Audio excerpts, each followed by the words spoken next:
Carta de Paulo aos Gálatas. Estaremos lendo capítulo 1 e capítulo 2. Capítulo 1. Eu, Paulo, escrevo esta carta. Eu fui chamado para ser apóstolo, não por pessoas ou por meio de uma pessoa, mas por Jesus Cristo e por Deus, o Pai que ressuscitou Jesus da morte. Todos os irmãos que estão aqui comigo mandam saudações às igrejas da Galácia.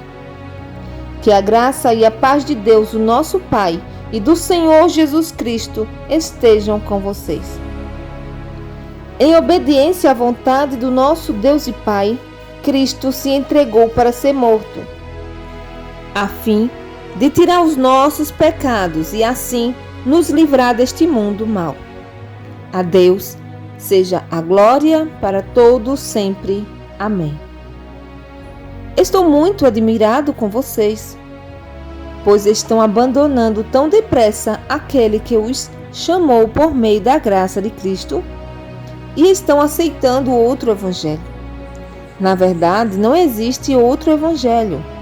Porém, eu falo assim porque há algumas pessoas que estão perturbando vocês, querendo mudar o evangelho de Cristo.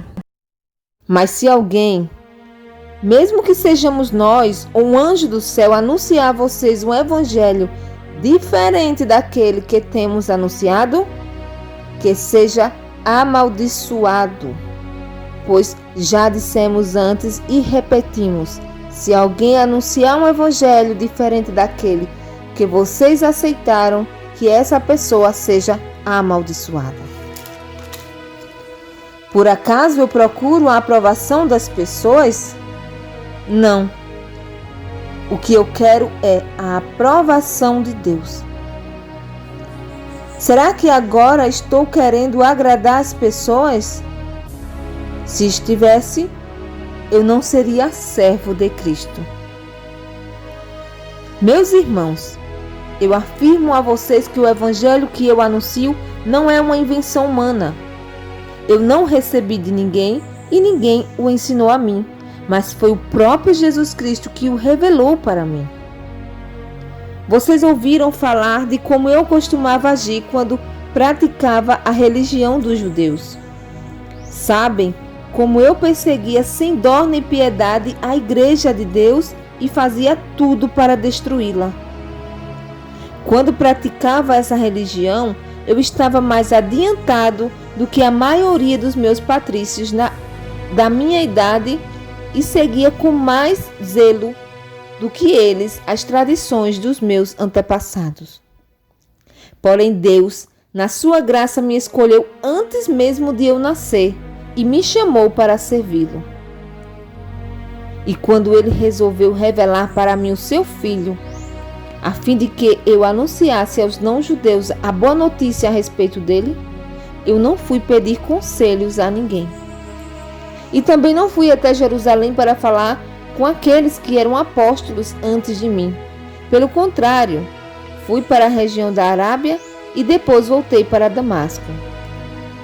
3 anos depois, fui para Jerusalém para pedir informações a Pedro e fiquei 2 semanas com ele. E não falei com nenhum outro apóstolo, a não ser com Tiago, irmão do Senhor. O que estou escrevendo a vocês é verdade. Deus sabe que não estou mentindo. Depois, fui para as regiões da Síria e da Cilícia. Durante esse tempo, as pessoas das igrejas da Judéia não me conheciam pessoalmente. Elas somente tinham ouvido o que os outros diziam.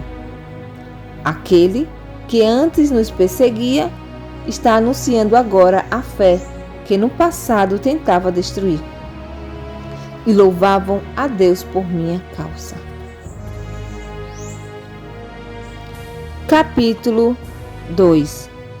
14 anos depois, eu voltei para Jerusalém com Barnabé e levei Tito comigo. Voltei para lá porque Deus me revelou que eu devia fazer isso. Ali Numa reunião particular com os líderes da igreja, eu expliquei a eles a mensagem do evangelho que anuncio aos não-judeus. Eu não queria que o trabalho que tinha feito e estava fazendo fosse um trabalho perdido. Tito estava comigo, mas ele não foi obrigado a circuncidar-se, embora ele não seja judeu.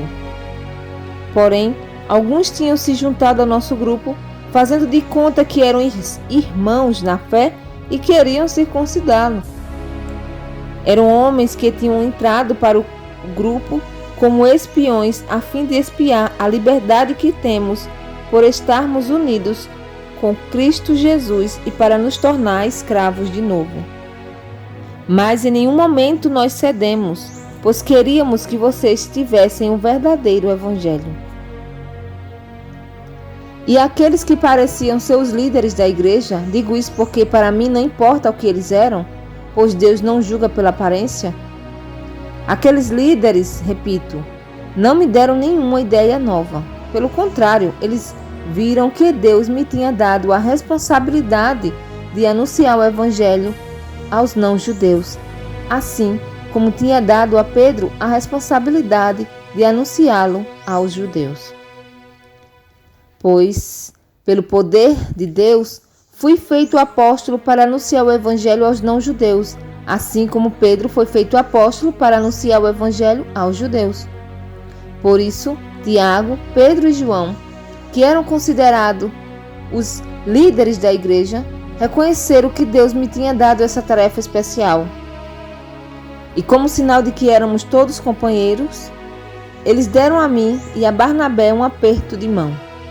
E todos nós combinamos que eu e Barnabé iríamos trabalhar entre os não-judeus e eles entre os judeus. Eles nos pediram só uma coisa: que lembrássemos dos pobres das igrejas deles. E isso eu sempre tenho procurado fazer.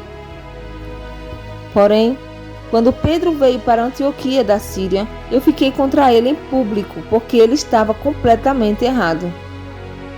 De fato, antes de chegarem ali, alguns homens mandados por Tiago, Pedro tomava refeições com os irmãos não-judeus, mas depois que aqueles homens chegaram, ele não queria mais tomar refeições com os não-judeus porque tinha medo dos que eram a favor de circuncidar os não-judeus.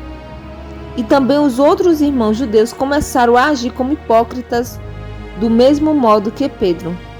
E até Barnabé se deixou levar pela hipocrisia deles. Quando vi que eles não estavam agindo direito, de acordo com a verdade do Evangelho, eu disse a Pedro na presença de todos: você é judeu, mas não está vivendo como um judeu, e sim como não-judeu. Então, como é que você quer obrigar os não-judeus a viverem como judeus? O fato é que nós somos judeus de nascimento e não pecadores não-judeus, como eles são chamados. Mas sabemos que todos são aceitos por Deus somente pela fé em Jesus Cristo e não por fazerem o que a lei manda. Assim nós também temos crido em Cristo Jesus a fim de sermos aceitos por Deus pela nossa fé em Cristo e não por fazermos o que a lei manda. Pois ninguém é aceito por Deus por fazer o que a lei manda. Ao procurarmos ser aceito por Deus por estarmos unidos com Cristo, fica claro que somos pecadores, como os não-judeus. Mas será que isso quer dizer que Cristo trabalha em favor do pecado? Claro que não. Se eu, depois de ter destruído a lei, começar a construí-la de novo como meio de ser aceito por Deus, aí sim, fica claro que eu havia quebrado a lei.